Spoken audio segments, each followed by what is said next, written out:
औज़ुबिल्लाहिमिनश्शैतानिर्रजीम बिस्मिल्लाहिर्रहमानिर्रहीम। नाज़रीन, सईद अहमद की तरफ से अस्सलाम वालेकुम। आज एक बेहतरीन शनासी नुस्खा हम आपको बताते हैं। जिन लोगों को नरीना औलाद नहीं होती या नरीना औलाद होती है तो बीमार होती है, लंगड़ी लूली होती है या कुछ उसमें नुक्स पैदा होते हैं, तो उसकी निजात के लिए अल्लाह शाफी, अल्लाह काफ़ी, अल्लाह माफ़ी। हम आपको एक चीज़ बताते हैं इंशाअल्लाह ताला, साइंसी तौर पर भी और तजर्बाती तौर पर भी, यूनानी हिकमत के तौर पर भी ये बहुत ही कामयाब और हमारे तजर्बे में बहुत सारा इसको इस्तेमाल करते हैं, बहुत ही कामयाब है।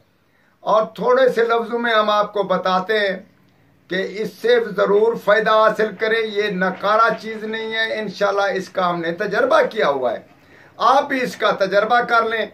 जिसके घर में और बच्चियां ज़्यादा पैदा होती हैं तो आयाम माहवारी के बाद जब आप गुस्ल करें तो उसी दिन एक कतरा तपाशे में या किसी चीज़ में अक के दूध का रख कर वो उसी औरत को खिला दें, तो वो इंशाअल्लाह ताला बच्चियों की बजाय जो लंगड़े लूले या ऐसे बच्चे पैदा होते हैं, जो बच्चियां पैदा होती हैं, तो उसके लिए वो इंशाअल्लाह ताला बच्चे पैदा हो जाएंगे।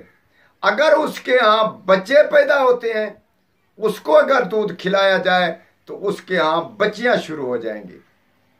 ये चीज़ें खास और हिकमत वाली और आपकी समझ वाली। आइंदा भी समझाएं, अपने बच्चों को भी ये नुस्खा दें, बड़ों को दें, छोटों को भी समझाएं। ये बहुत ही कारामद नुस्खा है कि आयाम माहवारी के जब गुस्ल करें उसी दिन पर आप उसको एक कतरा शीर मदार अक के दूध का एक कतरा किसी चीज़ में रख कर औरत को खिला दें, और उसके बाद ऐसे हर महीने ऐसे एक कतरा उसको खिलाना है जब तक हमल न ठहरे।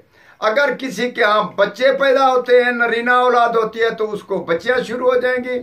अगर किसी के यहाँ बच्चियां होती हैं तो उसको इंशाअल्लाह ताला लड़के पैदा हो जाएंगे।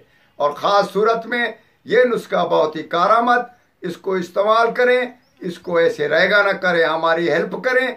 इंशाअल्लाह ताला अल्लाह ताला आप पे फजल करेगा। वस्सलाम।